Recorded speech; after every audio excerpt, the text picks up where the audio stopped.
नमस्कार दोस्तों, welcome you to GK tricks. इस वीडियो में हम रीट एग्जाम्स के लिए जो हमारी सामाजिक विज्ञान के शिक्षण वीडियो की सीरीज चल रही थी उसमें केवल एक टॉपिक बच रहा है, आईसीटी वाला। ये इसी वर्ष ऐड हुआ है, तो इससे संबंधित जो इंपॉर्टेंट फैक्ट बनते हैं वो मैं आपको इस वीडियो में प्रोवाइड करूंगा। देखिए, ये टॉपिक नया ऐड हुआ है तो यहाँ से क्वेश्चन भी जरूर बनेगा, तो ये टॉपिक आपके अच्छे से कवर होना चाहिए। और मुझे पूर्णता आशा है कि आपकी जो तैयारी है वो काफ़ी शानदार लेवल से चल रही होगी। और देखिए, ये जो समय चल रहा है काफ़ी अधिक इम्पोर्टेंट है। अधिक से अधिक बुकें खंगालिएगा। अगर आप ऐसा कर पाते हैं तो आपका सिलेक्शन जरूर होगा। और देखिए, अगर आप इसकी पीडीएफ पाना चाहते हैं तो आप हमें टेलीग्राम चैनल पर ज्वाइन कर लीजिएगा।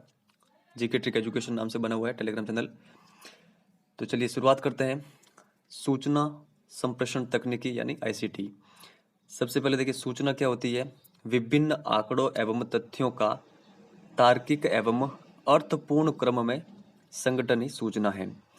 देखिए, कोई भी चीज सूचना के अंतर्गत नहीं आएगी जब तक कि वो तार्किक नहीं है और अर्थपूर्ण क्रम में नहीं है। तो ये आप थोड़ा सा ध्यान रखिएगा। संप्रेषण किसे कहते हैं? सूचनाओं का आदान प्रदान करना ही संप्रेषण कहलाता है। तो ये आप ध्यान रखिएगा। अब देखिए, संप्रेषण से संबंधित दो टर्म है, ये आप ध्यान रखिएगा। संप्रेषक क्या होता है? ये होता है जो सूचना को देता है, देने वाला। संप्रेषी यानी सूचना ग्रहण करने वाला, ये आप ध्यान रखिएगा। अब आईसीटी का प्रमुख कार्य क्या है? इसका प्रमुख कार्य यही है कि सूचनाओं का क्या करना? आदान प्रदान करना। तो ये बेसिक आप ध्यान रखिएगा। कभी कभार बेसिक क्वेश्चन भी बनते हैं। आईसीटी के विकास का श्रेय किस देश को जाता है? तो अमेरिका को जाता है। आईसीटी शब्द का सर्वप्रथम प्रयोग 1950 में हुआ था, ये आप ध्यान रखिएगा। दो प्रकार से सूचनाएं दी जाती हैं। कौन कौन से तरीके हैं? देखिए, एक तो थे परंपरागत, जो पहले थे, और जो वर्तमान में आधुनिक समय में। तो परंपरागत सूचना के अंतर्गत कौन कौन से आते हैं? देखिए, जैसे कि मौखिक सूचनाएं हैं, चित्र के माध्यम से, चार्ट के माध्यम से, मानचित्र, त्रिआयामी जो सहायक सामग्रियां हैं जैसे कि मॉडल है, इनके माध्यम से, मुद्रित साधन जैसे बुक्स हैं, पत्र पत्रिका है, इनके माध्यम से भी सूचनाओं का आदान प्रदान किया जाता था। दृश्य श्रव्य सामग्रियां, टीवी, रेडियो, प्रोजेक्टर और टैप रिकॉर्डर, तो ये सभी आते हैं परंपरागत सूचनाओं के अंतर्गत। आधुनिक सूचनाओं के अंतर्गत कौन कौन से आते हैं? इसके अंतर्गत लैपटॉप है, digital library, e learning, computer, hardware, software व मीडिया का मिश्रण, वीडियो, लैन, मैन और वैन, तो ये सभी आते हैं आधुनिक सूचनाओं के अंतर्गत। तो ये आप ध्यान रखिएगा। अब देखिए, जो ये लैन, मैन, वैन है, इनकी फुल फॉर्म आपको ध्यान में रखनी है। लैन की फुल फॉर्म होती है लोकल एरिया नेटवर्क, जो कि एक छोटे से क्षेत्र में कंप्यूटर का जाल होता है लगभग 1 किलोमीटर के अंतर्गत, जैसे कि इथरनेट। मैन की फुल फॉर्म होती है मेट्रोपॉलिटन एरिया नेटवर्क, ये एक बड़े भौगोलिक क्षेत्र में होता है, लगभग 100 किलोमीटर एरिया होता है इसका।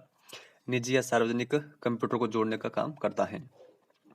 और जो वैन है, इसकी फुल फॉर्म होती है वाइड एरिया नेटवर्क, ये विशाल भौगोलिक क्षेत्र पर होता है, जैसे किसी देश पर या फिर महाद्वीप को कवर करता है। तो इनकी फुल फॉर्म आपको जरूर ध्यान रखनी है, इंपॉर्टेंट है। ईमेल की फुल फॉर्म भी आप ध्यान रखिएगा, इलेक्ट्रॉनिक मेल। और www की भी फुल फॉर्म आपको ध्यान रखनी है, वर्ल्ड वाइड वेब। और वर्ल्ड वाइड वेब जो है, ये वर्ल्ड की फर्स्ट वेबसाइट है। इसके संस्थापक कौन है? टिम बर्नर्स-ली, तो ये आप ध्यान रखिएगा। अब यहाँ पर देखिए, जो आईसीटी है, सूचना संप्रेषण तकनीकी, इसकी शिक्षा में भूमिका क्या है? आपसे एग्जाम में पूछा सकता है कि इसकी शिक्षा में भूमिका क्या है। आप ध्यान रखिएगा, सहायक उपकरण के रूप में, अधिगम्य सहायक है, विद्यार्थियों हेतु उपयोगी है और शिक्षकों हेतु उपयोगी है। तो ये आप ध्यान रखिएगा।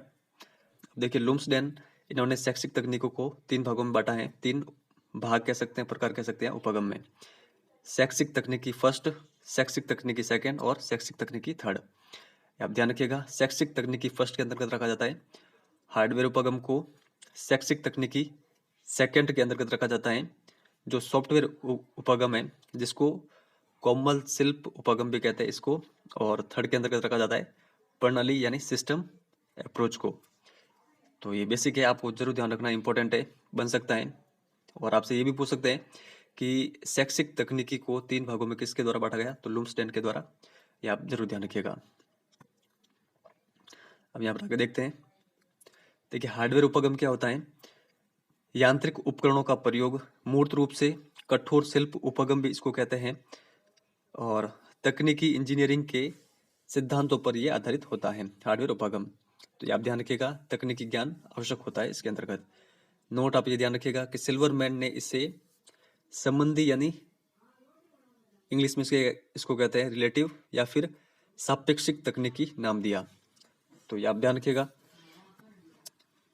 यहाँ पर इसके उदाहरण देख लीजिए, जैसे टीवी है, tape recorder, radio, gramophone, project, diascope, etc.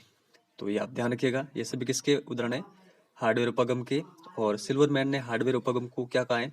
संबंधी, रिलेटिव या फिर सापेक्षिक तकनीकी। तो ये आप ध्यान रखिएगा। समस्त भौतिक संसाधन है, जैसे कि ब्लैक बोर्ड है, चार्ट, चौक, किताबें, डस्टर, प्रोजेक्टर, ईटीसी, ये सब भी आते हैं हार्डवेयर उपगम के अंतर्गत। डेविस की परिभाषा आप ये ध्यान रखिएगा, शैक्षिक तकनीकी फर्स्ट है, इसमें भौतिक विज्ञान का उपयोग है। इसके द्वारा धीरे धीरे शिक्षण प्रक्रिया का मशीनीकरण किया जा रहा है। तो ये बेसिक इंफॉर्मेशन है हार्डवेयर उपगम से संबंधित, ये आपको ध्यान रखनी है। तो यहाँ पर अब जो सॉफ्टवेयर उपगम है इसके बारे में जान लेते हैं। अनुदेशन तकनीकी, व्यवहार तकनीकी या फिर शिक्षण तकनीकी को इसके अंतर्गत शामिल किया जाता है। इसमें मशीनों का जो प्रयोग है वो नहीं किया जाता है, मनोवैज्ञानिक सिद्धांतों का इसमें अंतर्गत प्रयोग किया जाता है। सिल्वरमैन ने इसको क्या कहा है? संरचनात्मक तकनीकी। कब? तो 1968 में। यह एक प्रकार का शिक्षण है जिसे हार्डवेयर के माध्यम से दिया जाता है। उदाहरण के लिए चित्र है, मॉडल है, मानचित्र, ग्राफ, ट्रांसपेरेंसी, शिक्षण विधियां, नोट्स, शिक्षक द्वारा दिया गया ज्ञान। तो ये सभी किसके अंतर्गत आते हैं? सॉफ्टवेयर उपगम के अंतर्गत। आगे देखिए, यहाँ पर जो सॉफ्टवेयर उपगम है ये मूर्त और अमूर्त दोनों ही हो सकता है। शैक्षिक तकनीकी फर्स्ट का जो पूरक है वो है शैक्षिक तकनीकी सेकंड। आपको ध्यान रखना है, ये एक दूसरे के पूरक होते हैं। शैक्षिक तकनीकी फर्स्ट का प्रयोग किया जाता है शिक्षण मशीनों में, शिक्षण मशीनों के प्रयोग पर इसके अंतर्गत बल दिया जाता है। और जो सेकंड है इसके अंतर्गत शिक्षण तथा सीखने के सिद्धांतों का प्रयोग किया जाता है, ये आप ये ध्यान रखिएगा। और जो शैक्षिक तकनीकी सेकंड है ये एक के माध्यम से ही दिया जा सकता है, तो ये आप ध्यान रखिएगा। इस वीडियो में इतना ही है, बाकी देखिए इसकी पीडीएफ मैं आपको टेलीग्राम पर प्रोवाइड करूंगा, वहाँ पर आप ये सारे बाकी जितने भी फैक्ट हैं वो पढ़ लीजिएगा। इस वीडियो में इतना ही है, धन्यवाद।